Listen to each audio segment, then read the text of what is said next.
My name is Devashish Lenka, lecturer in Civil Engineering, Government Polytechnic Sonpur. In this lecture, we will discuss about the phase diagram in geotechnical engineering.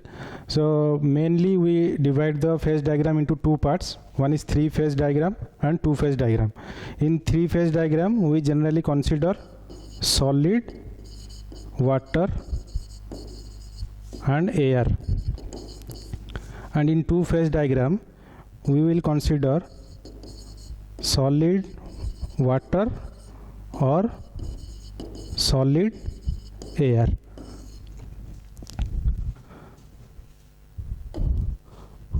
So getting into the detail, if we consider a three-phase diagram, so to better understanding for three-phase diagram, we suppose we take an example of partially saturated soil. So in this, I am taking a partially saturated soil.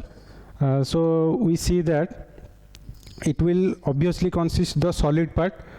So you can see these are the free spaces that are captured here.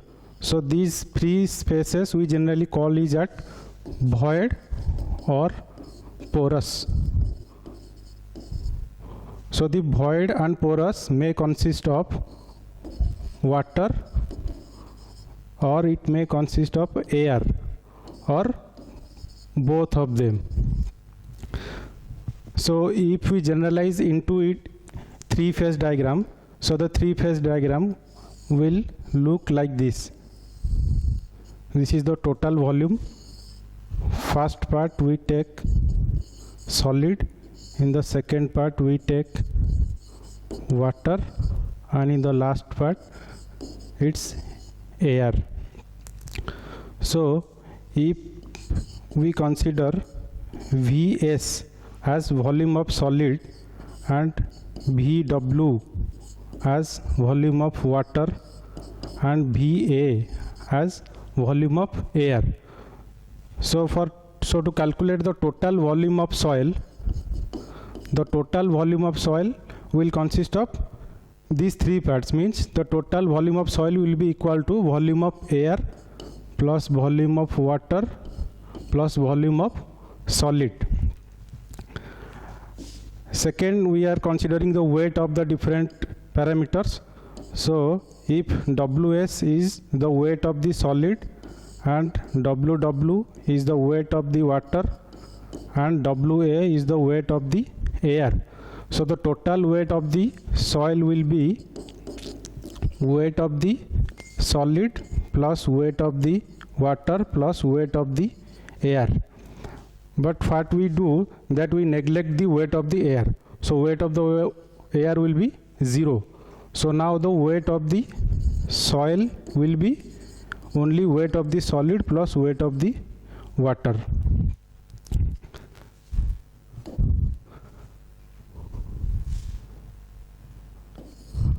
Now we will see the phase diagram, two-phase diagram. So in the two-phase diagram, we for better understanding purpose, we take saturated soil.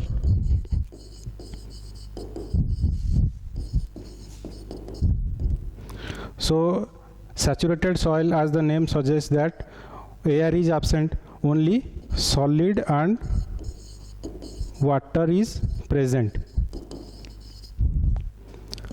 So we take Vs as volume of solid and Vw as volume of the water. So the total volume of the soil will be volume of the solid plus volume of the water.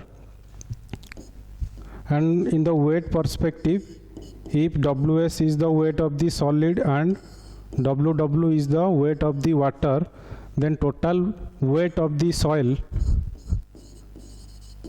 will be weight of the solid plus weight of the water.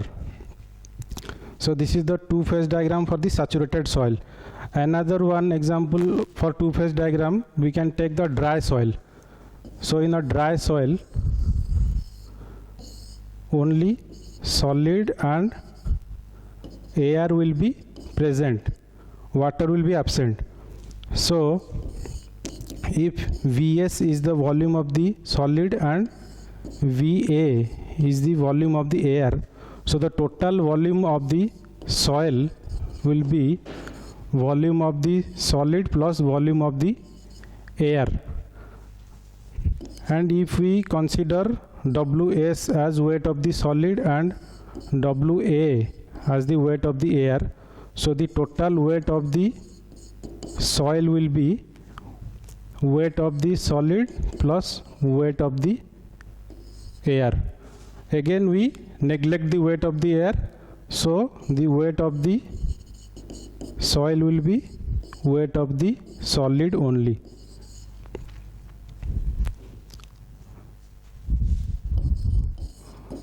So these are the basic fundamentals of the phase diagram for the different kinds of soil. Thank you.